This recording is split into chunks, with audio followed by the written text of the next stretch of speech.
Would you rather trust or love someone? Trust or love someone? That is tough. I'll go with love. Well, here's the deal. I think trust and love go together as one. So it's kind of a trick question. But I would say trust because you need trust to have love. Trust. Because trust is more important than love. Like, I can love a dog and it can bite me, but if I trust a dog, I can know if it's going to bite me or not. I don't know. Love. Trust. Love is just a feeling, it's an emotion, and therefore it can change. I would rather, trusting somebody because that trust will always be there. I say it takes trust to love, and it takes love to trust. So I really wouldn't know, but love tends to have more than just, it has a lot of other characteristics than just trust, so I'd say love. Trust. Love. Jesus shows love, therefore I should show love, so. Trust. Trust. Trust someone. Naturally, we're supposed to love people and stuff, but let's say it's like the end of the world, and you can either love them, just love them, and they could still kill you, or you can gain their trust and know that you're not gonna die. I would rather love someone because just loving is a feeling that can't be beaten, and it sets something inside you that makes you feel like you want to desire that person and desire that thing, and it just makes you feel wonderful inside. I would probably pick love because I just feel like loving someone is just really when you think about it, love and trust is practically the same thing. You need to love someone, trust someone, you need to trust someone, love someone. But I just think love because God, mainly unconditional love, because there's feeling love, which I don't agree with, but I think the unconditional love is definitely the one I would pick, to always love someone. Both. Well, I wouldn't want to trust somebody but not love somebody, not love somebody but not trust somebody. So. Trust someone. I don't know, trust goes a lot further than love does, in my opinion. Trust. I feel like trust is a stronger bond, only because love isn't something you just give away. Love is an emotion that you feel with a special person, and you can't just freely give that out. So I'd rather trust people only because you can trust everyone. You can earn trust from everyone. You can't earn love from everyone. Trust. What makes you bored? Thinking about the things I need to do and getting overwhelmed and just sitting there and not doing anything. When I'm by myself, I'm bored. Driving. Ugh. Being alone. I don't like being alone. Taking surveys. Not doing anything. Being isolated. I do nothing. Not doing anything. People talking. Reading homework. Just sitting, looking at a blank wall maybe. I don't know, I have to be active. Doing things that don't intrigue me, something doesn't make me happy or doesn't make me have fun, and that could be in a lot of things, but and taking notes really does make me bored. Doing absolutely nothing, and also trying to find something to do but not finding it. Staying at home with nothing to do. Just sitting there doing nothing, or doing the same thing over and over again. Not challenging myself, and not being complacent. Not doing anything, I don't know. Something that you achieved. That I have achieved? Something that I will have achieved in May. I'll be graduating from college. All right. Well, I haven't achieved anything because God's the one that gives me all my gifts and talents. Dang! All right. I graduated high school. I've gotten a car, easy stuff. Standing right here, saying yes to a survey. I play varsity. I have achieved friendships, creativity, coming to church, and being with family. I just achieved just to get education, Many things, not that I can think of right now, but many things. That's all I know. Being able to graduate on time. I made the dance team. There's this technique on the flute, it's called the jet whistle. I couldn't do it for 3 weeks straight. And I was just frustrated myself and I ended up doing it, so now I can jet whistle. My relationship with God, I know it could be better, but I believe that it has grown a lot in the past few years. God gave me awesome friendships. That's something that I really achieved that He gave me because I prayed like all my life to get friendships, and it was something I've been struggling with, and God had finally given me that, and I was super excited to get that. Well, technically, I give all my glory to God, so I achieved nothing by myself. I guess I'm platoon sergeant. Growth, change, because I feel like as a person I've made a lot of progress from where I was to where I am now. Are you the worship team? Name 3 things you think are beautiful about nature. Mountains, the sky, and the sun. Say life in general is the most beautiful thing there is. And then you would say probably just the whole concept of the universe is beautiful. I mean, to think how it works and operates and how God got all those little pieces together to make them work. And I mean, just the fact that nature is cool. I don't know, that one was a weird question. I love eyes. Eyes are unique. They're different. They each have their individual things. Fingerprints, same thing. None are alike. They're each unique, just like we are. And the stars. Love the stars. Trees, blue skies, and flowers. The sun, sunrise and sunset. It's created by God. I guess the way that it has kind of a song to it, you can listen to it and it kind of, sometimes it has a rhythm, like with waterfalls, they tend to have a beat, and birds, they sing. Colors, I like the colors of nature. Peaceful, love, and life. The way that God is like He's formed nature like in such an artistic way, of how like stuff is such, the moon and the stars and all that, they're very complex, but yet it looks so simple and beautiful. And for the fact that, nature itself is like, it's like a big reminder that, there is a God out there, and he's a awesome artist. Water, certain type of, like the way it sounds. Sometimes the way like the clouds and sky look. The depth of the universe and how it's ever expanding. And snow. The moon. Oh, the flowers, like the colors. Sometimes the weather, like the way like the temperature is, and like the way like some things feel. One is how everything goes together and how it fits to God. Because if you really do science and you look at it, science leads back to God. And I think that's just beautiful, and how he's able to figure that out. And, well, not figure it out, but how he's able to do that. And second is, people really are really a beautiful thing, but especially when they know God, because like you can see special in them and know that they're wanting to do good.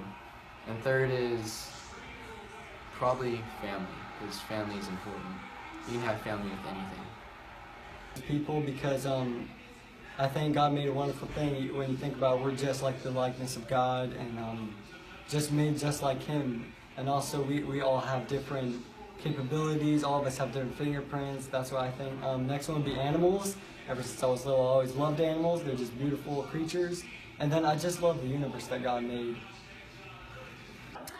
Well, I love flowers, clouds, when they get like really, really nice, it looks really nice clouds. Anyway, wavy clouds.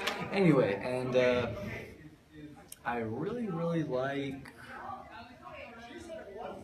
lemon trees. I like the sour of those. How simple it is, like it's just, and the colors, like when the leaves change, and just like animals in general. That it's from God, and that we're created from the same thing, like the by God part, only because we're all created from the same thing. And if the creator of us could create something so beautiful, that just says something about us as a people. And a third thing about nature that I find beautiful is it's like regrowth, if that makes sense. Like it's the way it's always there, no matter like the season, or in every season there's growth in some way, shape, or form, and it's forever changing. Colors, life, and I don't know, different ecosystems. Name your best experience with God. Man, I was just thinking about this today. The night he changed my life was it was at one of our conferences that we had not too long ago, and I got filled with His Holy Spirit, and it was the day everything changed. I would say my best experience with God was when He, probably when I got filled with the Holy Spirit. I think my favorite experience is right now dealing with the season that I'm in and having the trials and just trusting that God's going to provide for everything. Him telling me he was mine. I am his. Sorry. Being able to worship every week. Well, I'll just say I guess my relationship with God and like what I've been with. I would say exciting, frustrating, and inspiring. It really helps you to look back and realize that you still have more to go and that you've accomplished some goals. Glorious. Pretty much every day, you know, especially in times when I'm either when I'm like in deep need or even when I'm just at the very top. So when He kept me alive when I was in the hospital and I was basically dying, and I got healed. I went to a camp this summer and it was really cool. I lost something one time, and like I'd had like other like spiritual experiences, but like, it was so simple, and like He just told me like it's here, and then I went to go look and it was there. It's probably at one of the camps we had, and I felt I was kind of rejecting God at first, and then I just felt His holy presence just over me, and I couldn't resist it, and I broke in tears and just was overwhelmed by His mercy and grace. It would probably be at a camp we did. It's called United. It was because most of the time I've been struggling with hearing God. At that point, I was really trying to listen to His voice, and He told me to look through a door. And the biggest time I actually saw Jesus, which I was super excited when I did. I never thought I could do that, but that's probably the best when He revealed Himself to me. We were at a youth camp. I think it was our first youth camp, and I wanted to go all in for God, and that was really the first time that I got close to God, really, really close. At camp, like 2016, when I was completely 100% doubting like everything in my life. I had just been going through so much, and then one night we were just praying and God just healed me of everything. I've had the blessing to experience church and live through Christ and have that opportunity that not a lot of people get to have. And because of that, I've experienced multiple times where I can say like God has been like a great impact in my life. But specifically like when we're at youth camp, or I know the first youth camp I went to, my parents I was in 5th grade and my parents were chaperones, and the whole time the pastor there was talking and preaching about hearing God. And like in those moments I didn't understand what it meant to hear God, and I wasn't hearing God. So like I eventually made a breakthrough and realized what hearing God meant and how to experience that. And that like throughout the years has just been like grown further. Like a plant, like it's been watered and it's grown further. And I've become more rooted in Christ because of those experiences. I don't know, I had a pretty good experience with God at camp a few years ago. Name one thing you wish for. You would wish for. Wish for that I would be open enough to let God use me in any way He seems possible, or He wants to. To be able to always do what God calls me to do, no matter what, no matter how hard, no matter how scary, no matter what, always do what God says. Go back in time and just not even be there, but just experience God's miracles. Jesus to come now. More faith. I would always wish for that. Wish I could go to heaven. I could be a much better person than what I used to be, you know. To have a million wishes. For my parents to be saved. More wishes. I guess more like knowledge, like on how to be successful in like, life on Earth. Yes. Probably have superpowers and be able to save the world and be a hero. One thing I would wish for, 1,000,000 wishes, easy. Peace in my mind forever at all times. I wish Brian could stay. Everyone to feel like they have a place and that they're loved, and let everyone know that, God is loving to everyone, no matter where you came from and who you are, because that's a problem in our community and something that a lot of people struggle with that are our age. For the ideal job. Who is someone you would greatly admire? And actually, when you said that, two people came to my mind. Well, the first one was Billy Graham, and actually the next one was PB over here. All right. Nice. Jesus, obviously. Or Paul. Angela. She's very strong, she's very wise, and she doesn't sugarcoat anything, which is what I need in my life. Jesus. Brian. Jesus. God mostly. In the godly sense, Jesus, but in the humanly sense, I would have to say my father. My aunt. She's a pastor. My mom and dad. I admire my earthly father very much because he's like a great example, like getting us through stuff. So. Lecrae, because I've known he's had past issues and a lot of things happened in his life, but he doesn't let that define who he is. And he also has a lot of common issues. Like I was reading a book, and he had problems when he was like on the red carpet and stuff, and he was being attacked by Satan, but he figured out that it's not for him, it's for God. And I just think that's the most wonderful thing, that even a famous guy like that could even admit to something like that. It would probably be Pastor Brian and my dad, because they've been huge role models. Of course, God above all, but I'm talking like humanly, it'd definitely be them two, because they have been huge role models on how to be a guy. And that's just the biggest thing for me. Jesus. Pastor Brian, 100%. Theodore Roosevelt. The pastors, probably, like Brian and Tyler.